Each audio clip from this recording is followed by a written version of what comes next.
when you had that mindset of a superhero, are there symptoms that you may have experienced that you ignored because you were, on that path of, hey, I'm a successful attorney. I'm going to show how it's done.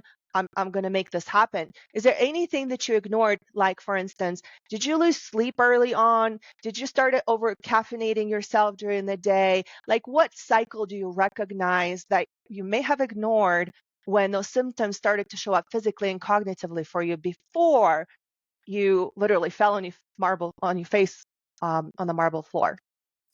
Yes, so loss of sleep was absolutely one of them. And reason you can't sleep is you can't turn your brain off, right? And those are elevated cortisol levels, which you may be familiar with. Cortisol is your fight or flight response, right? That's your adrenaline, and so your mind is constantly thinking, "There's a lion in the room. I can't turn it off. I can't sleep," and you're constantly in that fight or flight mode. So it robs you of your sleep. When you're stressed like that, you're anxious, it robs you of your quality time with friends and family. I recall numerous times, even though I was with family or friends, and even in a group dynamic, I was checked out. My mind wasn't there. I was thinking about all the things I had to do tomorrow, worrying about that. And I couldn't enjoy the quality of time with them, engage with them. So, I mean, it even robbed me of that. It Mm, robbed me of the things I enjoyed yeah. doing. I became depressed, became oppressed.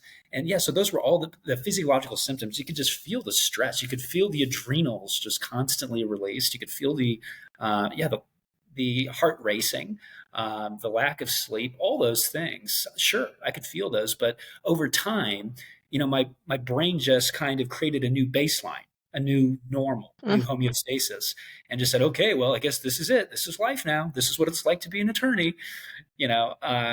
And I just assumed that everybody's doing this. And when you talk to most of my colleagues in the legal community, they were all feeling the same.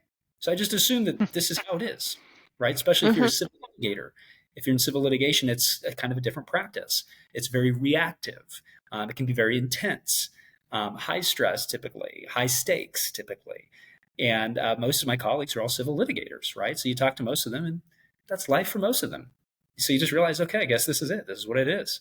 Um, Not really. And so we all kind of step into this delusion that this is the new normal when it's really not. It's not what it was meant to be. Did you And realize that new normal before your burnout or after?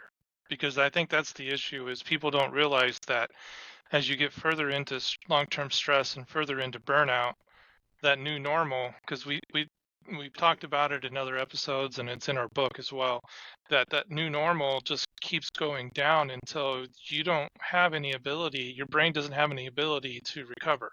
So I'm curious on whether you noticed it before or after. it was a gradual thing, right? It's kind of like the frog being boiled in the hot water pot, right? Hmm. Slowly, slowly, it's turning up, and you just kind of you'll muster through, power through, but you don't realize that the water is boiling until you look back and go, "Oh my gosh, the water's boiling."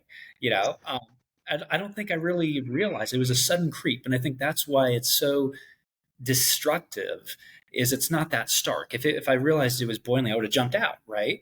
But it wasn't like that. It grew on me gradually, and I think I didn't really become fully aware and appreciate it until I fell and broke my face, blacked out, and then I realized, wow, I've been in a pot of boiling water for a long time.